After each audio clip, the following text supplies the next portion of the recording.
Hi, my name is Ulykes from homeroom 345 Ms Vilas' class. Today I'm going to be reading the story Giraffes Can't Dance. The lesson of this story is to accept your differences and that you're different from others. So here's the story Giraffes Can't Dance. Giraffes Can't Dance by Giles Andreae.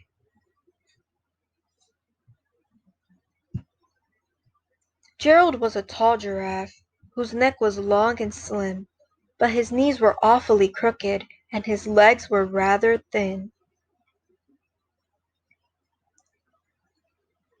He was very good at standing still and munching shoots off trees, but when he tried to run around, he buckled at the knees. Now every year in Africa, they hold the jungle dance, where every single animal turns up to skip and prance. And this year, when the day arrived, poor Gerald felt so sad because when it came to dancing, he was really very bad. The warthogs started waltzing, and the rhinos rocked and rolled. The lions danced a tango that was elegant and bold. The chimps all did a cha-cha with a very Latin feel, and the 8 bamboos then teamed up for a splendid Scottish reel. Gerald swallowed bravely as he walked towards the floor, but the lions saw him coming, and they soon began to roar. "Hey, look at clumsy Gerald!" the animals all sneered. "Giraffes can't dance, you silly fool! Oh, Gerald, you're so weird." Gerald simply froze up. He was rooted to the spot.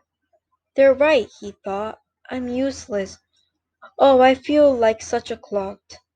So he crept off from the dance floor and he started walking home. He'd never felt so sad before, so sad and so alone. Then he found a little clearing and he looked up at the sky. "The moon can be so beautiful," he whispered with a sigh. "Excuse me," coughed the cricket, who'd seen Gerald earlier on, "but sometimes when you're different, you just need a different song."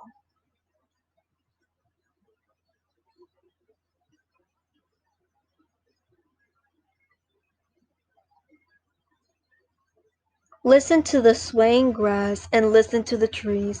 To me the sweetest music is those branches in the breeze. Soon, so imagine that the lovely moon is playing just for you. Everything makes music if you really want it to.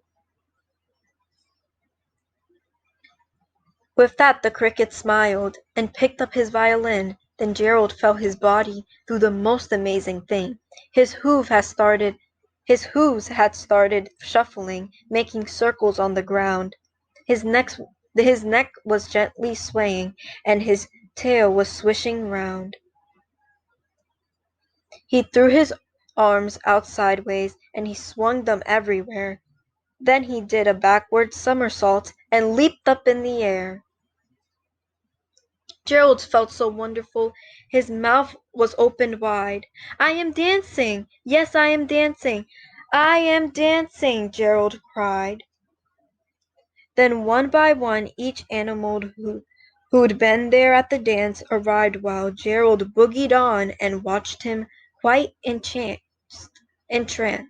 They shouted, "It's a miracle! We must be in a dream! Gerald's the best dancer that we've ever seen!" "How did you learn to dance like that? Please, Gerald, tell us how."